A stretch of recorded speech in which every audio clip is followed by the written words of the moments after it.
Pedagang asongan blokade pelabuhan Hunimua. Tuntut hak berjualan di kapal feri. Para pedagang asongan di pelabuhan Hunimua, Negeri Liang, menghadapi tantangan besar dalam mencari nafkah, setelah dilarang berjualan di dalam kapal feri oleh pihak KSDP. Larangan ini membuat para pedagang merasa dirugikan karena mayoritas pendapatan mereka bergantung pada penjualan di dalam kapal, di mana para penumpang lebih mudah membeli barang dagangan mereka. Saat ini, para pedagang hanya diperbolehkan berjualan di luar kapal. Namun, kondisi tersebut tidak efektif, mengingat banyak penumpang yang membawa barang bawaan atau menggendong anak, sehingga sulit untuk berbelanja sebelum naik ke kapal. Beberapa penumpang bahkan meminta para pedagang untuk ikut ke dalam kapal agar mereka bisa membeli barang dagangan. Merasa aspirasinya tidak didengar, para pedagang asongan akhirnya melakukan aksi unjuk rasa dengan memblokade jalan masuk dermaga menggunakan ranting dan kayu kering sebagai bentuk ketidakpuasan terhadap aturan baru yang dikeluarkan oleh PT ASDP Indonesia Ferry. Aksi tersebut dimulai sejak pukul 8.00 WIB dan berlangsung hingga siang hari di depan pelabuhan Hunimua, Negeri Liang, pada Minggu, 1 Desember 2024. Dalam aksi tersebut, mereka meminta pihak KSDP dan Dinas Perhubungan untuk mengizinkan mereka kembali berjualan di dalam kapal. Salah satu pedagang, Mama Naba, yang tinggal di Negeri Liang, saat dihubungi siang tadi oleh pimpinan redaksi media online globaltimur.com, melalui via telepon. Ia mengatakan, kami hanya bisa menjual di dalam kapal, karena di luar kapal, jarang ada penumpang yang mau beli. Kami sudah 2 kali memohon kepada pihak KSDP untuk diizinkan naik ke kapal, meskipun harus berbagi trip.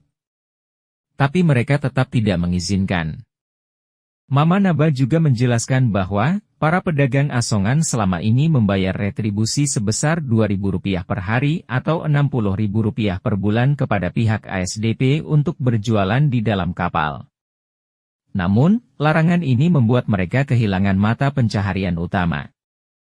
Para pedagang berharap pihak ASDP dan Dinas Perhubungan dapat segera mempertimbangkan kembali kebijakan tersebut. Mereka menegaskan bahwa aksi yang dilakukan bersifat damai dan hanya bertujuan untuk memperjuangkan hak mereka mencari nafkah. Kami tidak memalang pintu atau membuat keributan. Kami hanya ingin menyampaikan aspirasi kami agar bisa kembali berjualan di dalam kapal, pungkas Mama Naba.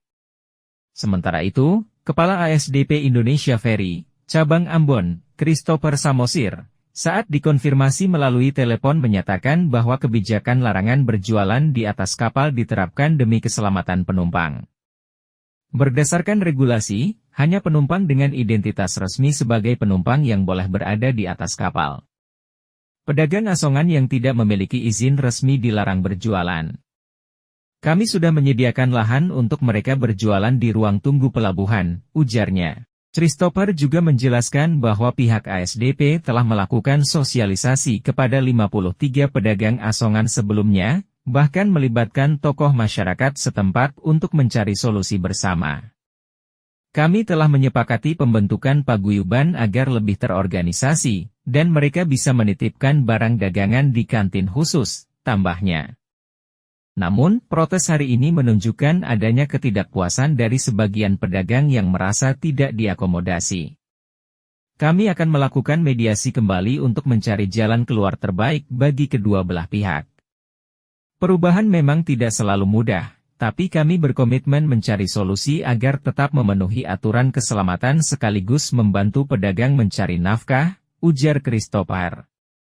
Ia juga menegaskan bahwa mulai Januari 2025, aturan larangan berjualan di atas kapal akan diberlakukan sepenuhnya. Kami berusaha adil, tetapi keselamatan adalah prioritas utama, tutupnya. Aksi protes ini masih berlangsung hingga siang hari. Sementara pihak KSDP berjanji segera melakukan koordinasi dengan pemerintah daerah dan para pedagang untuk menyelesaikan persoalan ini. Selain itu, Ridwan Marasabesi, salah satu pegawai ASDP yang bertugas di Hunimua kepada media ini mengatakan, pihaknya dalam penerapan aturan pelarangan itu mengacu pada Undang-Undang Nomor 17 Tahun 2008 tentang pelayaran, Bab 7 Bagian ke-1 terkait tatanan kepelabuhanan, Peraturan Pemerintah PM Nomor 61 Tahun 2009 tentang kepelabuhanan, Peraturan Pemerintah PM Nomor 91 Tahun 2021 tentang zonasi di kawasan pelabuhan yang digunakan untuk melayani angkutan penyeberangan. Demikian laporan Bung Veja dari Hunimua, Liang.